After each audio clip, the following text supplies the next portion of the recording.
thinking about what art is and what art means to me. When I talk about art, what am I saying? Thinking about my artistic practice. To some level, I think the process of making art is divinatory, so it's useful for me to make art because it helps me work things out, and I can use a blank page as a kind of calculator to work out my ideas. I can put gestures and emotions and feelings into an object, and the object can show me in some way the answers to the problems that I give it. And I can't explain how that works. That's something that I've spent a long time doing. The art in some ways shows me what the world is.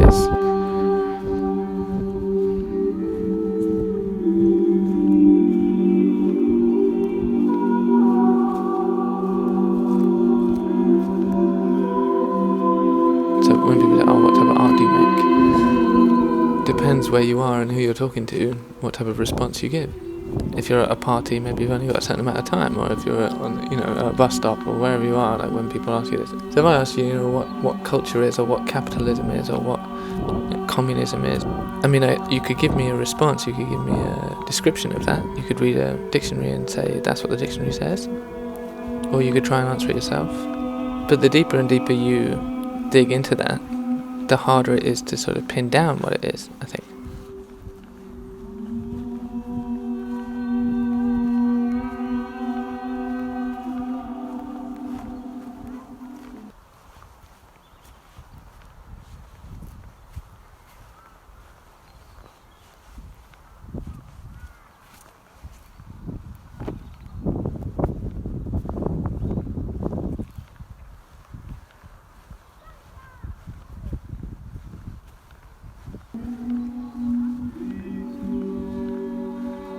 Talking about art, it's very obvious that art in galleries or art in museums is one thing, but when you think about what it could be, it can be something slightly different.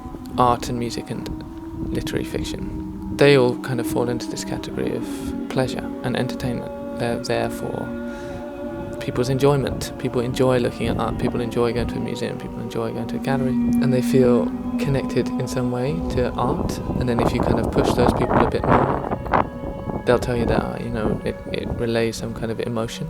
The artist that made this work is expressing that emotion or expressing a feeling, and with that there's a degree of skill, there's a level of skill to that. So the person who made the art can be really good at it, or they can be intentionally bad at what they're doing, and they can have a certain degree of knowledge and thought and hours and work and expertise on what they're doing to make it that they are in some way an expert, taking their emotion out of themselves and putting it into a place where it communicates. They're good at expressing their emotions, and the better the art is, the better the artist is at expressing their emotions.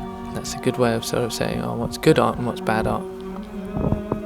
For a lot of people, the artist has an understanding or a knowledge, therefore, of how to express their emotions, or how their feelings relate to other people's feelings, or how their feelings relate to the greater world that they live in.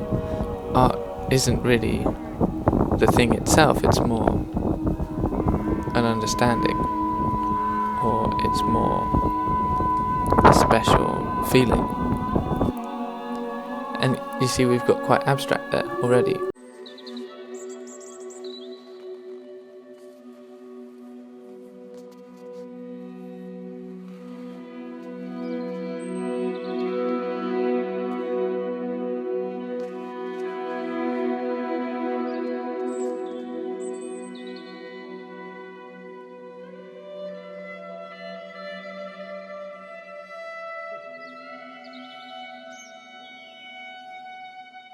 You ask most people, why is art important, or why does art matter, and they'll say art matters because it's entertainment or it's beautiful. And then if you push people a little bit more, they'll sort of lead to it has some emotional connection in it, and we can connect emotionally with it, and that can help us in some way understand emotions. And then you push them a bit more, and they say the skill of the artist is to channel the emotions from the artist's mind into the artwork, and therefore onto an audience. And the most skilled art, the best art, would be art that is able to take a bunch of subjects and condense them into one painting or one artwork. Gordon Graham ends up by saying that he thinks that the meaning of art brings us closer to some understanding, and the purpose of art is to sort of experience or understand the universe in a new way, and art can bring us this new way of understanding the universe, or a different way maybe he didn't say new, but and the example he gives is a musician can play a song, or a composer can create music, and we can all sit and listen to the music, and we all enter into this world that the musician creates, and we can navigate through that world and gain a better understanding about our world from having this perspective of going into an ontologically distinct world.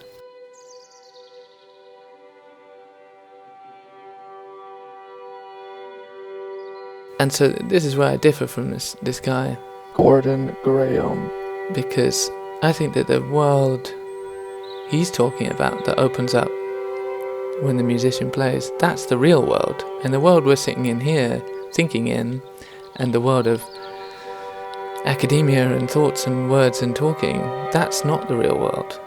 The real world is the intuitive, emotional world.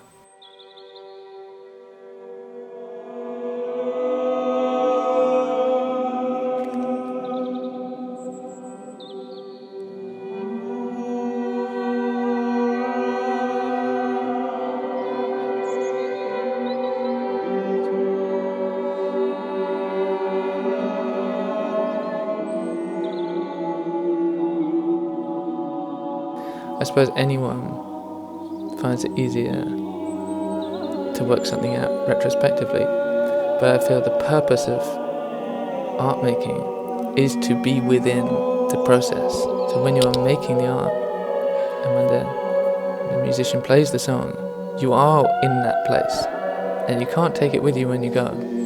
You're in it, and then you come out of it, and you can say retrospectively, I was in a different place, or the musician makes a world, but you can't pin down what that world is.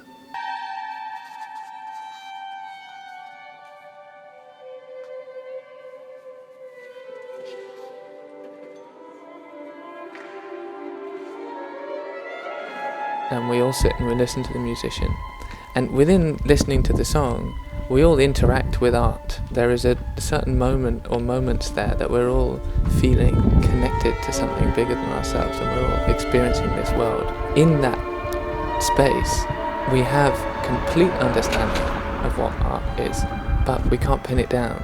In the same way as you can't pin down a moment, or in the same way as a person meditating can't pin down when they're meditating, because as soon as they realize they're meditating, they've stopped meditating. In that sense, art doesn't exist as a fixed point. It's not a fixed thing. It is inherently unfixed. It's kind of quantum in nature.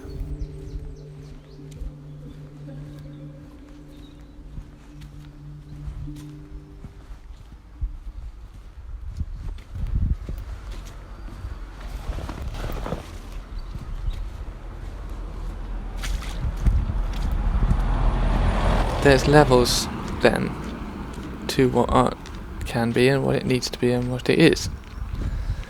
The culture that I've grown up in, I would call that a world, the world that we believe, the human world. Art opens up a new world, and I would sort of argue that the world that the art opens up is actually closer to the reality, is more the true world than the world that we all think up together with academics and musicians and art and culture and all of these words. Those are all words that we use to describe our human world. This problem that humans then face is that things don't fit into this model. Consciousness, for example. Consciousness existed before humans had consciousness. And because of that, it's not stored in one specific area. It's very hard to group. You can't fix it in the human world because it somehow doesn't adhere to any of the rules that we create for our universe, any of the ways we think about how the world works. In the future, we might think of the world very differently, or we might have different ideas, different grounding concepts of how reality works, and then art can sit somewhere else. But for now, it's where it is. And we can connect with that on a level which bypasses the fact that we are humans or animals or living or anything. It doesn't make a difference whether or not we think about it or can understand it. It's still there. But art is in some way a much purer form of communication than we can do with words and gestures.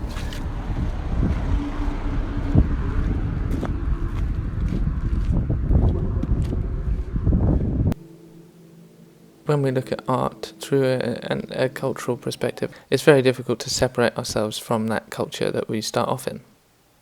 And when we think art exists within capitalism, and the way we talk about art talks about art within capitalism, and art and capitalism have become so linked, it's almost as if when we're talking about art, we're actually talking about the need capitalism has for art, like the reliance that capitalism and society has on art. What capitalism needs art to be, it needs art to be a luxury, because then it makes sense in capitalism, and it can't fight capitalism, or it's no threat, let's say. And that's on a pretty base level what everyone thinks art is this luxury or a beautiful thing, or maybe an emotional thing, but emotions, again, they don't really fit in with business, let's say. And if you want to make a living, or if you want to live off your art, or if you believe in art for some reason, you have this you're drawn to art as something that is almost countercultural, which I'm saying that's what it is. It is countercultural because it exists as a force that could make capitalism obsolete. A lot of people are drawn to art for that reason, and art as a spiritual framework, it can take you to a place that is very, very liberating. But that's not going to make you any money, interestingly, because it's, again, it exists outside of money. It doesn't need money. So when you get up into these sort of higher levels of what art can be, you're in theory and it's all very spacey, and I think a lot of people get put off by that. And they get put off from the beginning. They look at art and they get told sort of that there's something esoteric about it, or there's something hidden about what art and the artistic practice and the artistic sort of school can give them, and they run away because it's too hard to think about all at once. And I know I've given it to you all at once, and you're probably here because you're already interested. So I guess when you think about when you're applying to a gallery to hold an exhibition, or you're thinking about what work you want to make or how you talk about your work, I think this is a really important thing, that you need to talk about your work in these different levels, but you also need to sort of not put anyone off in the first place, or you want to still inspire people to figure it out for themselves, or to find liberation and in their work. So I suppose, if you think about those categories, and if you're working and you think, how does this work on these sort of 5 levels or 4 levels of Mr. Graham's 4 levels of what art's about, where does it all fit in?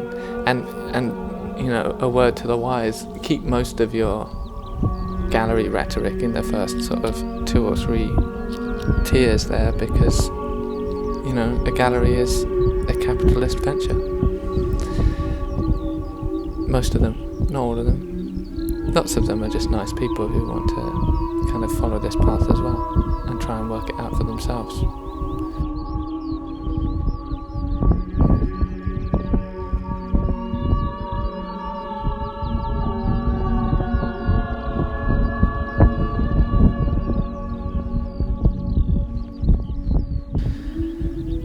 It feels so easy, when you put the headphones on and you try and talk. It's like I talk all the time, I think all the time. How is it so difficult to get those thoughts onto the page? Onto the computer screen? You never know. I think I'm trying to sum this up, but it's kind of like I'm working on it and I'm working it out, and it's very interesting to me and I don't want it to end, kind of thing. It's a really interesting dialogue for me. The way that art blends with consciousness, blends with culture, blends with spiritualism and reality. It does do all of those things. I think, what's the meaning of art? I suppose it doesn't really have to mean anything. It just exists in the same way that the universe exists. Does the universe mean anything? No. Asking the universe for meaning, you're going to get lost. The meaning of art is irrelevant. We should really be asking what's the meaning of culture. So I guess that's next week's episode or something. Is that cheating? The meaning of art, I suppose, when you listen to this podcast and you were thinking, oh, maybe I'm making some sort of sense. I suppose I did say at one point that you just fundamentally understand the meaning of art when you're listening to music or looking at art. Like, you just know that. Like, I can't tell you that. It's not a fixed thing. It's not like a specific equation, because the universe doesn't work like that. It's a field. It's a sort of